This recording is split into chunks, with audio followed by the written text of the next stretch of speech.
बिस्मिल्लाहिर्रहमानिर्रहीम। अस्सलाम वालेकुम डियर स्टूडेंट। आज हम यूनिट 3 के बहुत ही important topic velocity time graph को डिटेल में डिस्कस करेंगे।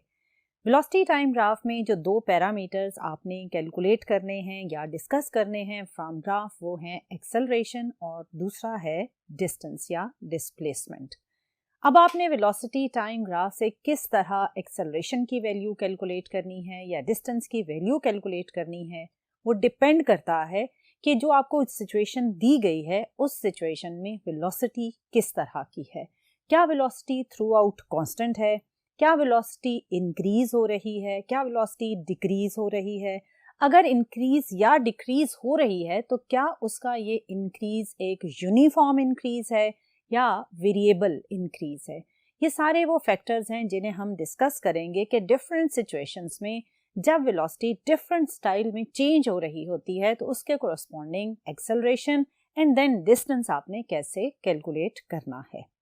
हम सिचुएशन लेते हैं पहले 3, जिनमें हम ये लेंगे कि आपका जो भी ऑब्जेक्ट मूव कर रहा है अगर उसकी वेलोसिटी थ्रू आउट कॉन्स्टेंट है, जिसका मतलब ये है कि अगर ऑब्जेक्ट सपोज कर लें 10 मीटर पर सेकेंड के साथ मूव कर रहा है तो वो through out 10 metre per second के साथ ही मूव करता रहे, उसकी वेलोसिटी ना कम हो ना ज्यादा हो। तो ऐसी सिचुएशन में आप कहेंगे कि उस ऑब्जेक्ट की वेलोसिटी कांस्टेंट है। दूसरी सिचुएशन हम लेंगे जिसमें हम कहेंगे कि वेलोसिटी यूनिफॉर्मली इंक्रीजिंग है। यूनिफॉर्मली इंक्रीजिंग का क्या मतलब होता है, सपोज करें कि एक ऑब्जेक्ट 0 मीटर पर सेकेंड से स्टार्ट ले रहा है, लेकिन 2 सेकेंड्स के बाद उसकी वेलोसिटी 0 से बढ़कर हो जाती है 10 मीटर पर सेकेंड। फिर 2 सेकेंड फर्दर गुजरते हैं तो इसकी वेलोसिटी 10 से बढ़कर 20 हो गई। चेंज कितने का आया? 10 का। इसको थोड़ा लिख कर लेते हैं कि सपोज टाइम था 0 सेकेंड और वेलोसिटी भी थी 0। फिर टाइम आपके पास सपोज कर लें कि 2 सेकेंड्स गुजरा और वेलोसिटी 0 से बढ़कर हो गई 10 मीटर पर सेकेंड। अब टाइम हम फिर उतना ही पास करेंगे। अगर 2 सेकेंड पास हुआ तो फर्दर क्या होगा, 2 सेकेंड ही पास करेंगे आप। तो वेलोसिटी 0 से पहले क्या हुई थी? 10, यानी 10 का इंक्रीज आया था। अब मजीद अगर 10 का इंक्रीज आएगा तो वेलोसिटी कितनी हो जाएगी? 20 मीटर पर सेकेंड। फिर आप 2 सेकेंड पास करेंगे तो फिर इसमें 10 का इंक्रीज आएगा तो ये हो जाएगी 30 मीटर पर सेकेंड। अब क्या हो रहा है कि इक्वल टाइम इंटरवल्स में आपने 0 से 2 सेकेंड, फिर 2 सेकेंड से फर्दर 2 सेकेंड, अगर आप टोटल देखेंगे तो ये 4 सेकेंड का टाइम गुजर चुका है। फिर आपने 2 सेकेंड का टाइम पास किया तो टोटल 6 सेकेंड हो गए, लेकिन जो चेंज इन टाइम इंटरवल आप ले रहे हैं वो 2 सेकेंड का ले रहे हैं। और इक्वल टाइम इंटरवल में जो वेलोसिटी का चेंज आ रहा है वो भी सेम आ रहा है। पहले 2 सेकेंड में वेलोसिटी बढ़ी 10, अगले 2 सेकेंड में भी वेलोसिटी बढ़ी 10, अगले 2 सेकेंड में भी वेलोसिटी बढ़ गई 10। 0 से पहले हुई 10, फिर हुई 20, फिर हुई 30। ये जो चेंज इन वेलोसिटी है जिसमें with time velocity equal amounts में इंक्रीज होती जा रही है, इसको बोलते हैं यूनिफॉर्मली इंक्रीजिंग वेलोसिटी। इसमें आपके पास जो ग्राफ की शेप आती है वो कुछ इस तरह से आएगी, जिसमें आपके पास यूनिफॉर्म या ग्रेजुअल इंक्रीज इन वेलोसिटी होगा। ऐसी सिचुएशन में जब आप डिफरेंट पॉइंट्स पर, अगर आप फर्स्ट 0 से 2 सेकेंड में एक्सेलरेशन कैलकुलेट करते हैं तो फाइनल माइनस इनिशियल, तो फाइनल वेलोसिटी है 10, इनिशियल वेलोसिटी है 0, टाइम कितना पास हुआ? 2, तो एक्सेलरेशन क्या आ जाएगा? 5 मीटर पर सेकेंड स्क्वायर। या आपका 0 से जब 2 सेकेंड का टाइम गुजरा तो एक्सेलरेशन आया 5 मीटर पर सेकेंड स्क्वायर। फिर जब 2 सेकेंड से फर्दर 2 सेकेंड यानी टोटल 4 सेकेंड का टाइम गुजरा तो इसके अंदर अगर आप एक्सेलरेशन कैलकुलेट करें तो फाइनल वेलोसिटी है क्या? 20, इनिशियल वेलोसिटी क्या है? 10, टाइम कितना गुजरा है इसमें? अगेन 2 सेकेंड का ही इंटरवल गुजरा, तो आपके पास 20 माइनस 10 क्या होगा? 10 डिवाइडेड बाई 2। तो एक्सेलरेशन अगेन क्या आ गया? 5 मीटर पर सेकेंड स्क्वायर। पहले कितना था? 5, अभी भी कितना है? 5। आप इस तरह इस 20 से 30 वाले इंटरवल का भी एक्सेलरेशन जब कैलकुलेट करेंगे for the time interval of 2 second, तो ये आएगा 5 मीटर पर सेकेंड स्क्वायर। इसका मतलब है कि इस सिचुएशन में जहां वेलोसिटी यूनिफॉर्मली इंक्रीज हो रही हो वहां एक्सेलरेशन थ्रू आउट कॉन्स्टेंट रहता है, एक्सेलरेशन की वैल्यू चेंज नहीं हो रही। ऐसी सिचुएशन को अगर आप ग्राफिकली ड्रॉ करेंगे तो आप कहेंगे velocity is uniformly increasing and acceleration is constant, और ये पॉजिटिव कांस्टेंट एक्सेलरेशन है क्योंकि सारी वैल्यूज आपके पास पॉजिटिव में आई हैं। अगर अब आप दूसरी सिचुएशन लें जिसमें हमने यूनिफॉर्मली डिक्रीजिंग वेलोसिटी लेना है, तो इसमें सपोज करें आपके पास इनिशियली आपके पास वैल्यू ऑफ वेलोसिटी थी 20 मीटर पर सेकेंड, और आहिस्ता आहिस्ता ये कम होते होते यहाँ पर पहुंचकर क्या हो गई 0 मीटर पर सेकेंड। अब यहाँ पर भी जो डिक्रीज इन वेलोसिटी आया है बिल्कुल इसी तरह इक्वल टाइम इंटरवल में इक्वल अमाउंट में वेलोसिटी डिक्रीज हो रही होगी, और इस सिचुएशन में भी जब आप एक्सेलरेशन कैलकुलेट करेंगे तो उसकी वैल्यू थ्रू आउट एक जैसी मिलेगी और नेगेटिव में आएगी। इसलिए यहाँ पर आप कहेंगे कि velocity is decreasing, uniformly decreasing and acceleration is constant, और एक्सेलरेशन यहाँ पर नेगेटिव होगा। ये एक्सेलरेशन कांस्टेंट है लेकिन पॉजिटिव है। यहाँ पर आपके पास वेलोसिटी की वैल्यू चेंज ही नहीं हो रही। अगर वो चेंज ही नहीं हो रही तो ऑब्वियसली एक्सेलरेशन क्या होता है, एक्सेलरेशन होता है rate of change of velocity. जब वेलोसिटी चेंज ही नहीं होगी तो ऑब्वियसली वहां पर एक्सेलरेशन नहीं होगा, सो एक्सेलरेशन क्या हो जाएगा, 0 हो जाएगा। सो ये तो आपने देखा कि किस तरह आपको चेंज इन वेलोसिटी की जो वैल्यूज हैं या उनका जो बिहेवियर है उन्हें देखकर कैसे पता चलता है कि एक्सेलरेशन नेगेटिव है, पॉजिटिव है या 0 है। अब ग्राफ में जिस टर्म से आप एक्सेलरेशन को इंडिकेट करते हैं उससे कहा जाता है स्लोप। अब स्लोप क्या होता है, स्लोप होता है राइज ओवर रन, यानी आपके पास जो ग्राफ ड्रॉ हुआ है उसमें रन का मतलब है कि अलोंग एक्स एक्सिस उसमें क्या वेरिएशन आ रही है, और राइज का मतलब है कि अलोंग वाई एक्सिस उसमें क्या इंक्रीज या चेंज आ रहा है। अगर आप इस स्लोप को एक और फॉर्म में लिखना चाहें तो आप कहेंगे कि स्लोप ग्राफ का राइज मैंने अभी बताया किसके अलोंग चेंज है, वाई एक्सिस के अलोंग, तो आप कहेंगे चेंज अलोंग वाई एक्सिस, और रन मैंने बताया एक्स एक्सिस के अलोंग चेंज है तो आप कहेंगे change along x axis. Delta का जो मैंने साइन डाला है वाई और एक्स के साथ, इसका मतलब होता है चेंज। सो स्लोप क्या इंडिकेट कर रहा है, change in Y axis with respect to change in X axis. अब अगर आप अपने ग्राफ पर वाई एक्सिस पर देखें तो आपने वाई एक्सिस पर कौन सी वैल्यू का चेंज ड्रॉ किया है, वो है वेलोसिटी, और एक्स एक्सिस पर टाइम का चेंज है। तो आप लिखेंगे वाई एक्सिस पर है चेंज इन वेलोसिटी और एक्स एक्सिस पर है चेंज इन टाइम। अब आप मुझे बताओ कि delta V over delta T ये किसका फार्मूला था, ये था rate of change of velocity और ये एक्सेलरेशन का फार्मूला था। सो जब आपने इस ग्राफ से स्लोप को कैलकुलेट किया तो वो आया delta V over delta T which is acceleration. So इस ग्राफ का, जिसे आप वेलोसिटी टाइम ग्राफ कह रहे हैं, जब आप स्लोप को फाइंड आउट करेंगे तो that will give you the value of acceleration. और अभी मैंने ये तीनों बातें आपको समझाई कि अगर आपके पास velocity time graph parallel to time axis है या एक ऐसा हॉरिजॉन्टल कर्व है जो कि टाइम एक्सिस के पैरेलल है, तो ऑब्वियसली यहाँ पर राइज है ही नहीं। जब राइज ही नहीं है, सिर्फ और सिर्फ रन एग्जिस्ट कर रहा है, तो राइज की वैल्यू इस ग्राफ में क्या है, 0 है। सो जब राइज 0 हो जाएगा, या in other words you can say कि there is no change in velocity. Velocity एक वैल्यू पर, सपोज यहाँ पर अगर उसकी वैल्यू 20 मीटर पर सेकेंड है तो वेलोसिटी थ्रू आउट इसी वैल्यू के अकॉर्डिंग रही, चेंज ही नहीं हुई। तो चेंज इन वेलोसिटी है ही नहीं, तो चेंज इन वेलोसिटी क्या हो जाएगा, 0 ओवर डेल्टा टी, तो एक्सेलरेशन क्या हो जाएगा, 0 हो जाएगा। सो आप इसको डिफरेंट स्टाइल्स में समझ सकते हैं। आप ये भी कह सकते हैं कि यहाँ राइज ही नहीं है, जस्ट रन एग्जिस्ट कर रहा है, सो स्लोप क्या हो जाएगा, 0, और स्लोप क्या है, एक्सेलरेशन है। या आप ये भी कह सकते हैं कि यहाँ पर चेंज इन वेलोसिटी ही नहीं है, सो जब चेंज इन वेलोसिटी 0 है तो फिर एक्सेलरेशन भी 0 होगा। ये था कि आप किस तरह स्लोप से फाइंड आउट कर सकते हैं acceleration from velocity time graph. और अगर ये एमसीक्यूज में भी स्टेटमेंट आ जाती है कि अगर velocity time graph time axis के पैरेलल है तो फिर एक्सेलरेशन क्या होगा, तो सिंपली एक्सेलरेशन 0 हो जाएगा।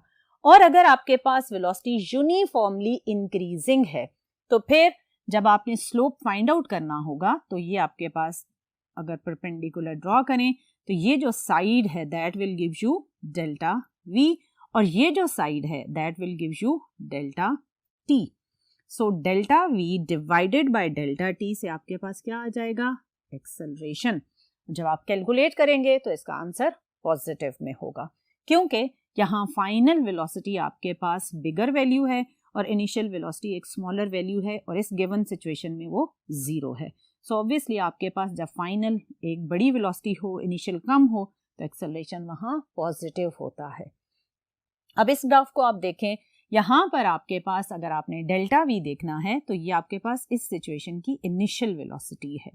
इनिशियल वेलोसिटी इस वक्त एक बिगर वैल्यू है दैट इज 20 और फिर आहिस्ता आहिस्ता वेलोसिटी कम होते होते जब यहाँ पर ऑब्जेक्ट पहुंचा तो उसकी वेलोसिटी क्या हो गई है, 0 हो गई है। सो इनिशियल वेलोसिटी 20 है और फाइनल वेलोसिटी क्या है, 0 है।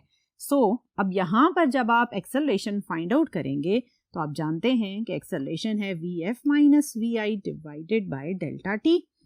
अब यहाँ vf क्या हो गया है, 0, vi क्या है 20 तो माइनस 20 डिवाइडेड बाय, सपोज करें कि यहाँ से यहाँ तक का जो टाइम इंटरवल था ये 4 सेकेंड्स का था तो ये हो जाएगा 4, तो ये आ जाएगा माइनस 20 डिवाइडेड बाय 4 तो that will give you minus 5 metre per second square. So आपके पास यहाँ पर जब आपने ग्राफ से इनिशियल और फाइनल वैल्यू स्लोप की फॉर्म में पुट की तो आपके पास एक्सेलरेशन नेगेटिव में आया। सो ये वो ग्राफ है जिसमें ग्रेजुअली डिक्रीजिंग वेलोसिटी है, एक्सेलरेशन कांस्टेंट रहता है बट वो नेगेटिव होता है। ग्रेजुअली इंक्रीजिंग है या यूनिफॉर्मली इंक्रीजिंग है लेकिन यहाँ पर एक्सेलरेशन पॉजिटिव है और कांस्टेंट है। यहाँ एक्सेलरेशन क्योंकि वेलोसिटी कांस्टेंट है तो एक्सेलरेशन 0 है। सो ये तो था डियर स्टूडेंट कि अगर आपके पास वेलोसिटी कांस्टेंट है, यूनिफॉर्मली इंक्रीजिंग या डिक्रीजिंग है तो कैसा एक्सेलरेशन का बिहेवियर होगा। अब दो और बिहेवियर वेलोसिटी के हैं, वो भी हम देखते हैं कि किस तरह वेलोसिटी अगर यूनिफॉर्मली इंक्रीज या यूनिफॉर्मली डिक्रीज ना हो रही हो तो फिर ग्राफ की शेप कैसी बनती है। उसमें जो ग्राफ की शेप बनेगी वो कुछ इस तरह की होगी कि आपके पास ग्राफ इस फॉर्म में अगर चेंज हो रहा है तो आप कहेंगे कि आपके पास जो उस ग्राफ का स्लोप है वो हॉरिजॉन्टल से आहिस्ता आहिस्ता वर्टिकल की तरफ जा रहा है। दोबारा देख लें, हॉरिजॉन्टल से आहिस्ता आहिस्ता किस तरफ जा रहा है, वर्टिकल की तरफ, यानी उसका जो राइज है वो ग्रेजुअली इंक्रीज होता जा रहा है। अगर राइज इंक्रीज होता जा रहा है तो इसका मतलब कि इस सिचुएशन में आपके पास जब स्लोप की वैल्यू आप कैलकुलेट करेंगे तो वो पॉजिटिव आएगी और ऑब्वियसली वेलोसिटी टाइम ग्राफ का आप स्लोप कैलकुलेट कर रहे हैं तो होगा तो वो एक्सेलरेशन ही। अगर हम इसके ऑपोजिट अगर ग्राफ को ऑब्जर्व करें जिसमें स्लोप इस तरह नहीं बल्कि एक और इस तरह चेंज हो रहा हो, अब इसमें क्या हो रहा है कि आपका जो ग्राफ है वो वर्टिकल से हॉरिजॉन्टल होता जा रहा है, यानी राइज से वो आहिस्ता आहिस्ता कम होता जा रहा है। यहाँ उसका राइज यहाँ पर तो अच्छा है, फिर आहिस्ता आहिस्ता उसका राइज कांस्टेंट होता जा रहा है।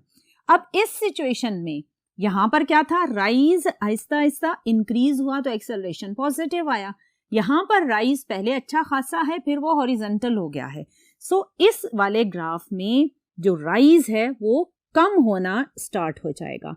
जब राइज कम होना शुरू हो जाएगा तो ऑब्वियसली फिर स्लोप आपके पास नेगेटिव में आएगा। सो अगर आपके वेलोसिटी टाइम ग्राफ में वेलोसिटी कुछ इस फॉर्म में वेरिएबल फॉर्म में इंक्रीज हो रही है तो इस सिचुएशन में आपके पास एक्सेलरेशन पॉजिटिव होगा। और अगर वेलोसिटी का चेंज इस शेप में है जिसमें उसका राइज वर्टिकल से हॉरिजॉन्टल होता जा रहा है तो राइज उसका कम हो रहा है। इस सिचुएशन में आपके पास जो स्लोप है वो नेगेटिव होगा, विच मीन एक्सेलरेशन नेगेटिव होगा। सो ये वो डिफरेंट सिचुएशंस हैं जिनमें वेलोसिटी की वेरिएशन से ग्राफ की शेप चेंज हो जाती है और उसके चेंज होने से ऑब्वियसली फिर आपको जो एक्सेलरेशन या स्लोप कैलकुलेट करना होता है वो थोड़ा समझदारी से कैलकुलेट करना पड़ता है। अब ये तो था कि एक्सेलरेशन कैसे कैलकुलेट हुआ। अगर आपने इसी वेलोसिटी टाइम ग्राफ से distance covered by the object वो कैलकुलेट करना है, या आप कहें displacement covered by the object आपने कैलकुलेट करना है, तो वो आप कैलकुलेट करते हैं एरिया अंडर ग्राफ से। अगर आपको जो ग्राफ की शेप है वो कुछ ऐसी है कि आप उसमें एक स्पेसिफिक एरिया का फार्मूला इंप्लीमेंट कर सकते हैं, तो उस एरिया की जो वैल्यू आएगी वो उस सिचुएशन में जो डिस्टेंस कवर्ड होगा उसको इंडिकेट करेगी। क्या मतलब, अगर आप इस सिचुएशन को देखें तो इसमें वेलोसिटी क्या थी, कांस्टेंट थी, बट ऑब्जेक्ट मूव तो कर रहा था। अगर वो मूव कर रहा था तो इसका मतलब उसने कोई डिस्टेंस कवर किया होगा। एक कांस्टेंट वेलोसिटी के साथ मूव करते हुए उसने कितना डिस्टेंस कवर किया, अगर आपने ये कैलकुलेट करना है तो आपकी जो ग्राफिकल शेप बन रही है वो एक रेक्टेंगल बन रही है। अगर आपसे मैं कहूं कि इस रेक्टेंगल का आप एरिया कैलकुलेट करें तो वो एरिया आपको बताएगा किसकी value, distance covered by the object. So अगर आपने एरिया अंडर ग्राफ इस सिचुएशन का कैलकुलेट करना है तो हम इसे सिचुएशन 1 ले लेते हैं। सो सिचुएशन 1 में जब आपने रेक्टेंगल का एरिया कैलकुलेट किया तो एरिया किसके इक्वल आ जाएगा जी, इसकी विड्थ और हाइट आप लिख लें। विड्थ क्या है इसमें, टाइम, और जो इसकी ये टोटल विड्थ थी वो क्या है, टाइम है, और ये क्या चीज़ है, ये वेलोसिटी है। तो ये आपके पास एरिया किसके इक्वल आया, एरिया आया जी VT के इक्वल। और आप जानते हैं S is equal to VT, ये फार्मूला, या आप कहें कि वेलोसिटी होता है डिस्प्लेसमेंट ओवर टाइम। तो यहाँ से डिस्प्लेसमेंट किसके इक्वल हो जाएगा जी, V इंटू टी। सो आप इसे डिस्टेंस कहें, यानी आप जस्ट मैग्नीट्यूड की बात कर रहे हैं तो it will be distance which is the product of velocity and time. So अगर ये वेलोसिटी और टाइम का प्रोडक्ट डिस्टेंस है तो ये एरिया भी किसके इक्वल आ रहा है, ये भी product of velocity and time के ही इक्वल आ रहा है। इसका मतलब कि ये एरिया बेसिकली डिस्टेंस है। सो जब आप वेलोसिटी और टाइम को यहाँ इस ग्राफ से देखकर मल्टीप्लाई करेंगे तो that will give you the value of distance. ये तो था कि अगर वेलोसिटी कांस्टेंट हो तो जो शेप बनती है वो रेक्टेंगल बनेगी, रेक्टेंगल का एरिया आप कैलकुलेट करेंगे तो that will give you the value of distance. लेकिन अगर आपके पास ये वाली शेप है, या इससे पहले जो हमने शेप डिस्कस की थी वो ये थी कि आपके पास यूनिफॉर्मली इंक्रीजिंग वेलोसिटी हो, इस सिचुएशन में आपके पास जो शेप बनती है वो ट्रायंगल बनेगी। तो अगर आप लिखें तो ये आपके पास बन रही है ट्रायंगल ABC। अगर आप इस ट्रायंगल में भी एरिया को कैलकुलेट करें तो that will give you the value of distance covered by the object. अब वो एरिया क्या होगा इस सिचुएशन में, क्योंकि आपके पास ट्रायंगल है तो एरिया ट्रायंगल का होता है हाफ बेस इनटू हाइट।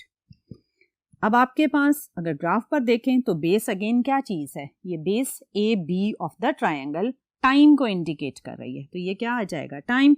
और इसकी ये जो हाइट BC है ये बेसिकली क्या है, ये वेलोसिटी है। तो अगेन क्या आ रहा है, product of velocity and time.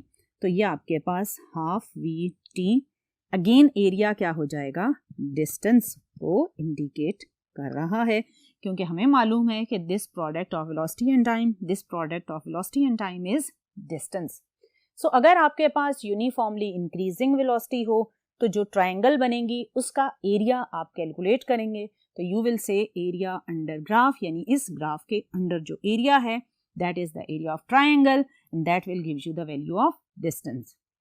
और अगर आपके पास वेलोसिटी कांस्टेंट है, ये कर्व है, तो उसके नीचे जो एरिया बनेगा वो एक एरिया ऑफ रेक्टेंगल था और वो भी इंडिकेट कर रहा था डिस्टेंस को।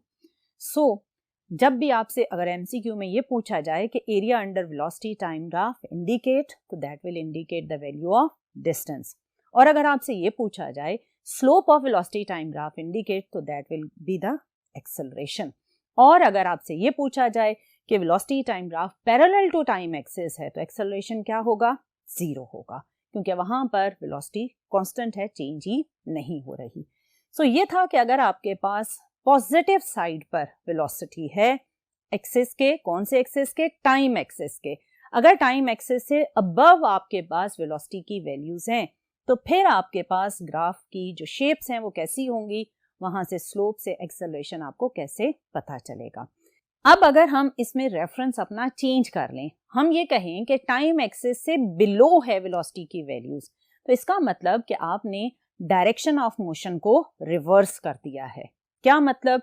सपोज करें कि ये हमारा रेफरेंस पॉइंट था 0। अगर ऑब्जेक्ट इससे राइट साइड पर यानी पॉजिटिव एक्स एक्सिस वाली साइड पर कभी कांस्टेंट वेलोसिटी से मूव कर रहा है, कभी इंक्रीजिंग वेलोसिटी के साथ मूव कर रहा है, कभी डिक्रीजिंग वेलोसिटी के साथ मूव कर रहा है, तो इस सिचुएशन में जो ग्राफ की शेप्स बनती हैं वो टाइम एक्सिस से अबव बनती हैं। लेकिन अगर यही ऑब्जेक्ट इस रेफरेंस लाइन से अपना डायरेक्शन रिवर्स कर ले, यानी वो पहले इस तरफ जा रहा था, इस तरफ जाते जाते उसने अपना डायरेक्शन मोड़ लिया, वो इस तरफ चलना शुरू हो गया, तो चल तो वो स्ट्रेट लाइन में ही रहा है, लेकिन हमारे रेफरेंस के वो राइट साइड पर नहीं बल्कि लेफ्ट साइड पर मूव कर रहा है। अगर उसने अपना डायरेक्शन रिवर्स कर लिया है, ऐसी सिचुएशन में क्योंकि वेलोसिटी एक वेक्टर क्वांटिटी है, तो वेलोसिटी का जैसे ही डायरेक्शन रिवर्स हुआ तो वैल्यूज किस में जाना शुरू हो जाएंगी? नेगेटिव में जाना शुरू हो जाएंगी वेलोसिटी वैल्यूज।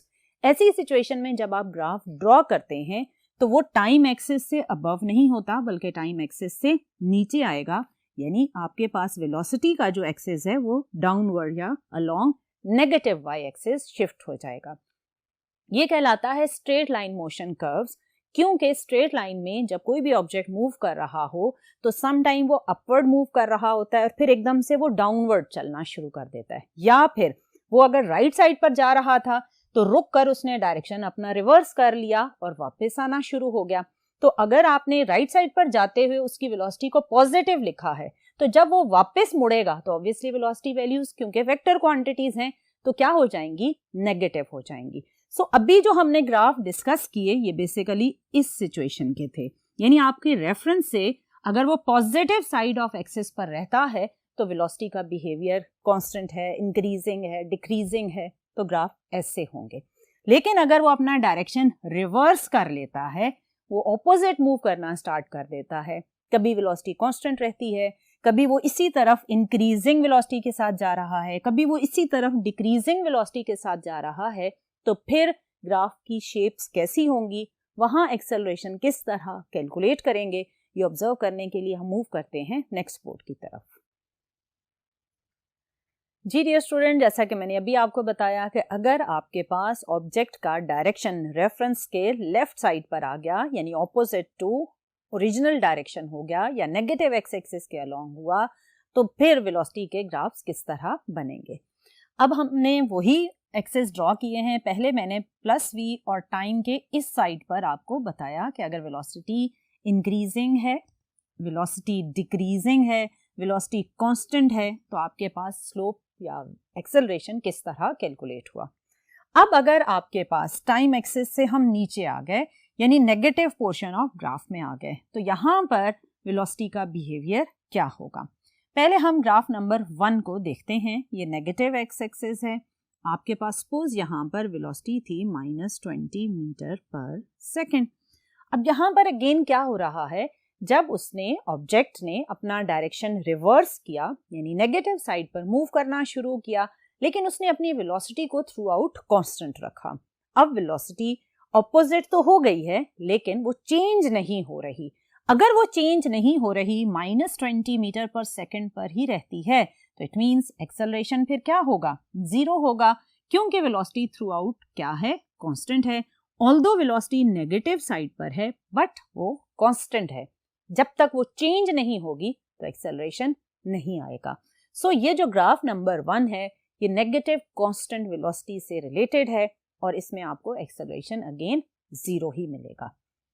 अब आप अगर ग्राफ नंबर 2 देखें, इसमें आपके पास क्या है कि आपके ऑब्जेक्ट ने जो भी मूव कर रहा था, ऑब्जेक्ट सपोज ये आपका वो रेफरेंस था 0 वाला, इस साइड पर आपके पास पॉजिटिव एक्स एक्सिस था, ये आपके पास नेगेटिव एक्स एक्सिस है।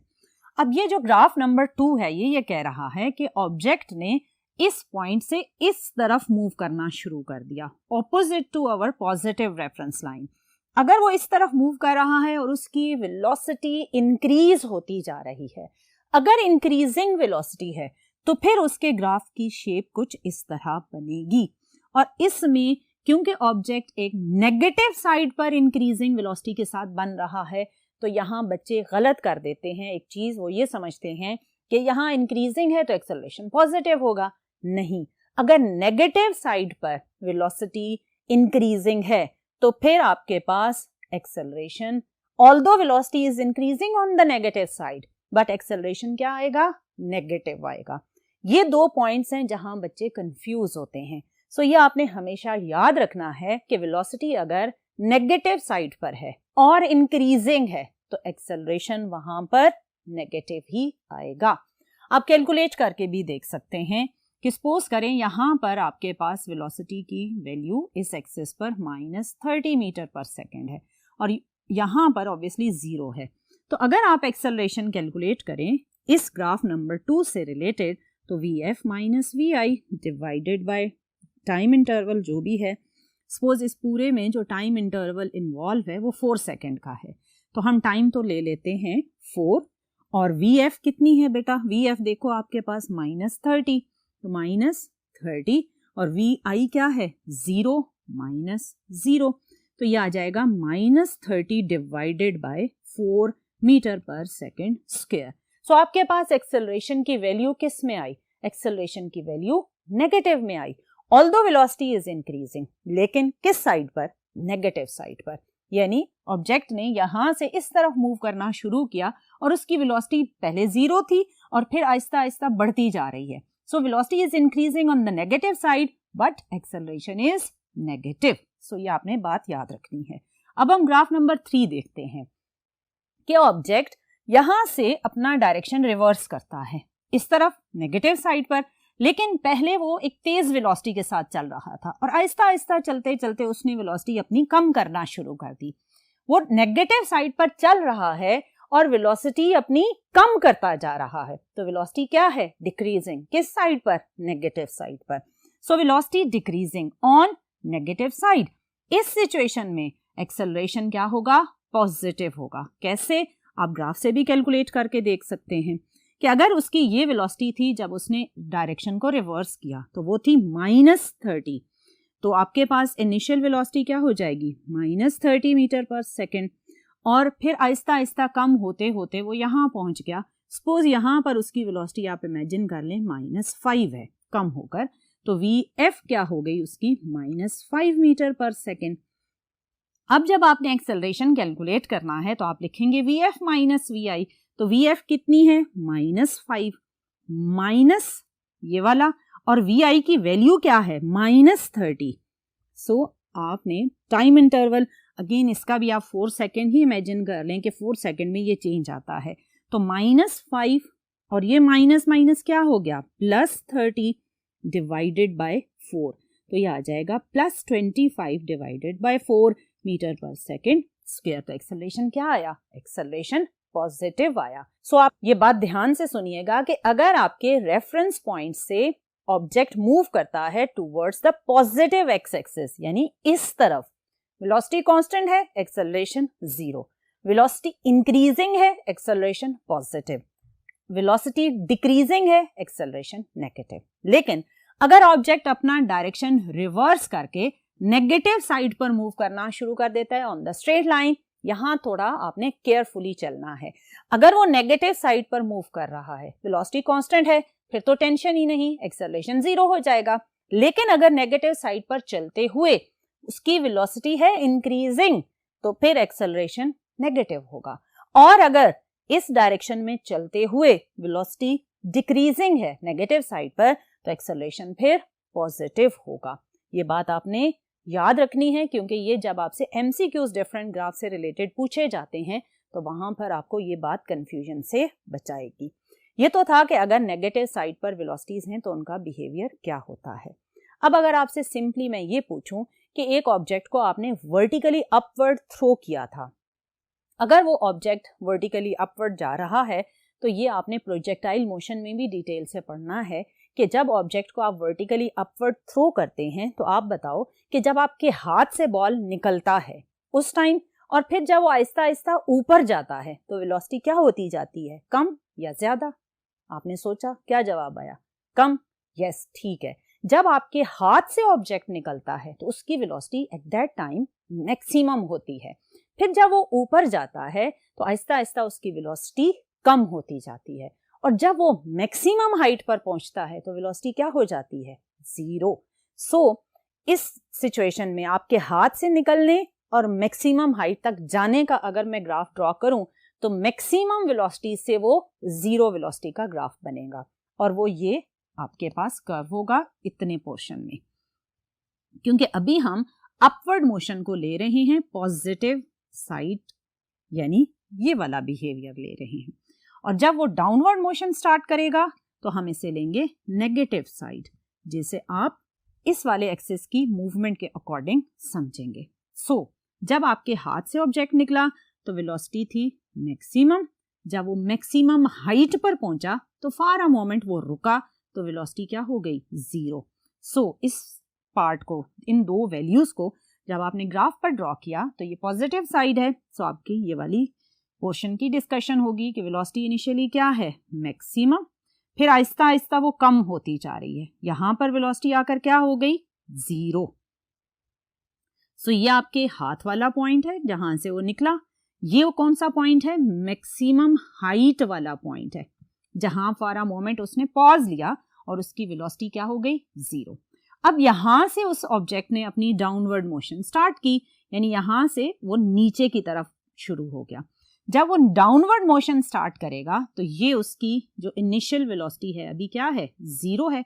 अब जब वो नीचे आ रहा है तो आहिस्ता आहिस्ता क्या होता जाता है? ऑब्जेक्ट तेज होता जाता है, उसकी वेलोसिटी आहिस्ता आहिस्ता नीचे आते हुए इंक्रीज होना शुरू हो जाती है। सो अब उसकी वेलोसिटी नेगेटिव साइड पर क्या हो रही है? इंक्रीज हो रही है। सो मैंने अभी ये जो रेड वाला ग्राफ ड्रॉ किया था, ये क्या था? नेगेटिव साइड पर इंक्रीजिंग वेलोसिटी का था, और ये भी क्या है? नेगेटिव साइड पर इंक्रीजिंग वेलोसिटी है। सो यहां पर वेलोसिटी 0 होगी, यहां पर आकर उसकी वेलोसिटी नेगेटिव वेलोसिटी क्या हो जाएगी? मैक्सिमम हो जाएगी। सो ये उस ऑब्जेक्ट का ग्राफ है जिसे आपने वर्टिकली अपवर्ड थ्रो किया, वो मैक्सिमम हाइट तक गया और वापस ग्राउंड तक आया। सो ये वो पोर्शन है जो वो अपवर्ड जाते हुए कवर करता है, और ये वो पोर्शन है जो डाउनवर्ड आते हुए वो कवर करेगा। सो इसमें आपके पास ये और ये वाला जो दो पोर्शंस बन रहे हैं, ये आपके पास वर्टिकली थ्रोन ऑब्जेक्ट की वेलोसिटी से रिलेटेड हैं। सो ये तो था कि किस तरह नेगेटिव और पॉजिटिव साइड पर जब इन अ स्ट्रेट लाइन ऑब्जेक्ट अपनी डायरेक्शन को चेंज करता है तो किस तरह उसके ग्राफ की जो शेप है वो चेंज होती है, और वेलोसिटी का बिहेवियर और एक्सेलरेशन का बिहेवियर किस तरह चेंज होता है। अब इन सारी बातों को जो हमने फर्स्ट बोर्ड से लेकर सेकंड बोर्ड तक डिस्कस की, अगर हम इसे आपकी बुक के अकॉर्डिंग ये ग्राफ के थ्रू डिस्कस करें तो ओवरऑल ग्राफ कुछ इस तरह का बनता है। ये है पॉइंट ए से बी तक का बिहेवियर। आप बताएं ये कौन सी साइड है? ये पॉजिटिव साइड है, और ये क्या है? Negative side. ए से बी तक वेलोसिटी कैसे चेंज हो रही है? ए से बी तक वेलोसिटी यूनिफॉर्मली इंक्रीजिंग है, और एक्सेलरेशन कांस्टेंट है और पॉजिटिव है। सो ए से बी तक वेलोसिटी यूनिफॉर्मली इंक्रीजिंग, एक्सेलरेशन है कांस्टेंट है throughout till point B और पॉजिटिव है। फिर बी से सी क्या वेलोसिटी चेंज हो रही है? क्या वेलोसिटी का ग्राफ बी से ऊपर या कहीं नीचे की तरफ जा रहा है? नहीं, वो बी से सी तक सीधा एक ही लाइन में रह रहा है। इसका मतलब कि ये जो ग्राफ है ये कांस्टेंट वेलोसिटी का है। जब वेलोसिटी कांस्टेंट हो तो एक्सेलरेशन 0 होता है। फिर अब सी से डी तक आए, वेलोसिटी क्या हो रही है? यूनिफॉर्मली डिक्रीजिंग वेलोसिटी है। सी से डी की तरफ वेलोसिटी अगर यूनिफॉर्मली डिक्रीजिंग है तो एक्सेलरेशन क्या होगा? कांस्टेंट होगा और नेगेटिव होगा। सो यहाँ पर नेगेटिव कांस्टेंट एक्सेलरेशन है, यहाँ पॉजिटिव कांस्टेंट एक्सेलरेशन है, यहाँ एक्सेलरेशन 0 है। अब यहाँ जब आप इस जगह पर पहुंचे तो वेलोसिटी क्या हो गई है? 0 मीटर पर सेकेंड। सो इसका मतलब है कि डी से ई तक जो टाइम इंटरवल था, यहाँ ऑब्जेक्ट रुका रहा। आप टाइम को तो नहीं रोक सकते, सो टाइम तो चलता जा रहा है, लेकिन गाड़ी या जो भी ऑब्जेक्ट है वो रुक गई है। सो इस टाइम से लेकर इस टाइम तक आपके पास ऑब्जेक्ट रेस्ट पर था, उसमें ना वेलोसिटी थी ना ही उसमें एक्सेलरेशन होगा। फिर क्या हुआ कि E से F तक उस ऑब्जेक्ट ने अपना डायरेक्शन रिवर्स कर लिया है। यानी अगर पहले कार इस तरफ जा रही थी, पहले उसकी वेलोसिटी बढ़ी, फिर उसने इसी तरफ जाते हुए वेलोसिटी कांस्टेंट रखी, फिर इसी तरफ जाते हुए उसने अपनी वेलोसिटी आहिस्ता करना शुरू कर दी और फिर एक जगह पर वो रुक गया। ठीक, जब रुक गया, अब रुकने के बाद वो थोड़ी देर रुका रहा, फिर उसने अपना डायरेक्शन रिवर्स कर लिया। अब वो चल तो रहा है लेकिन इस तरफ नहीं जा रहा, अब उसने ऑपोजिट डायरेक्शन में चलना शुरू कर दिया और वेलोसिटी इंक्रीज होना शुरू हो गई। सो E से F तक का जो पोर्शन है ये उसके रिवर्स होने के बाद की इंक्रीजिंग वेलोसिटी को इंडिकेट कर रहा है। और यहां पर क्योंकि वेलोसिटी नेगेटिव में इंक्रीजिंग है, सो एक्सेलरेशन क्या होगा? नेगेटिव होगा। सो E to F velocity is increasing on negative side but acceleration is negative। फिर F से G अगेन क्या है आपके पास? नेगेटिव साइड पर ही है वो ऑब्जेक्ट, लेकिन उसने अपनी वेलोसिटी कांस्टेंट कर ली है, वो अपनी वेलोसिटी को चेंज ही नहीं कर रहा। सो नेगेटिव साइड पर रहते हुए जब उसकी वेलोसिटी कांस्टेंट है तो उसका एक्सेलरेशन क्या होगा? 0 होगा। सो यहां पर एक्सेलरेशन क्या था? पॉजिटिव और कांस्टेंट था। ठीक है जी, यहां क्या था एक्सेलरेशन? यहां एक्सेलरेशन नेगेटिव था और कांस्टेंट था। यहां एक्सेलरेशन क्या था? 0 था। क्यों? क्योंकि वेलोसिटी ही क्या थी? 0 थी। फिर E से F वेलोसिटी क्या है? वेलोसिटी नेगेटिव है और इंक्रीजिंग है। ठीक है जी, और E से F में आपके पास वेलोसिटी नेगेटिव साइड पर इंक्रीजिंग है। इस सिचुएशन में जब वेलोसिटी नेगेटिव साइड पर इंक्रीजिंग हो तो एक्सेलरेशन क्या होता है? एक्सेलरेशन आपके पास नेगेटिव होता है। ऑल्दो इंक्रीजिंग है बट नेगेटिव एक्सेलरेशन है।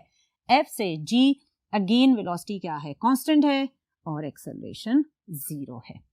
सो डियर स्टूडेंट, ये था कि किस तरह जब आपके पास कोई भी ऑब्जेक्ट स्ट्रेट लाइन में मूव करता है तो आपका जो रेफरेंस पॉइंट है उससे अगर वो पॉजिटिव एक्स एक्सिस साइड पर जा रहा है या फिर नेगेटिव एक्स एक्सिस वाली साइड पर जा रहा है या पॉजिटिव वाई एक्सिस की साइड पर जा रहा है और फिर नेगेटिव वाई एक्सिस की साइड पर जा रहा है, तो इन सिचुएशंस में स्पेशली जब आप नेगेटिव साइड पर मूव करते हैं तो वेलोसिटी का बिहेवियर बहुत केयरफुली देखना होता है, क्योंकि उससे रिलेटेड फिर एक्सेलरेशन, अगर वेलोसिटी इंक्रीजिंग हो तो वो नेगेटिव हो जाता है, अगर वेलोसिटी डिक्रीजिंग हो और नेगेटिव साइड तो एक्सेलरेशन पॉजिटिव हो जाता है। सो ये बात आपने याद रखनी है। सो मैंने आपको बताया कि वेलोसिटी टाइम ग्राफ के स्लोप से आपको मिलता है एक्सेलरेशन, और अगर आप वेलोसिटी टाइम ग्राफ का एरिया अंडर ग्राफ कैलकुलेट करते हैं तो उससे आपको मिलता है distance covered by the object. So dear student, ये था कि किस तरह वेलोसिटी टाइम ग्राफ को आप स्लोप और डिस्टेंस के लिए यूज करते हैं। इंशाल्लाह आने वाले लेक्चर में मजीद डिफरेंट कॉन्सेप्ट्स के साथ मिलेंगे। टिल नेक्स्ट लेक्चर, अल्लाह हाफिज।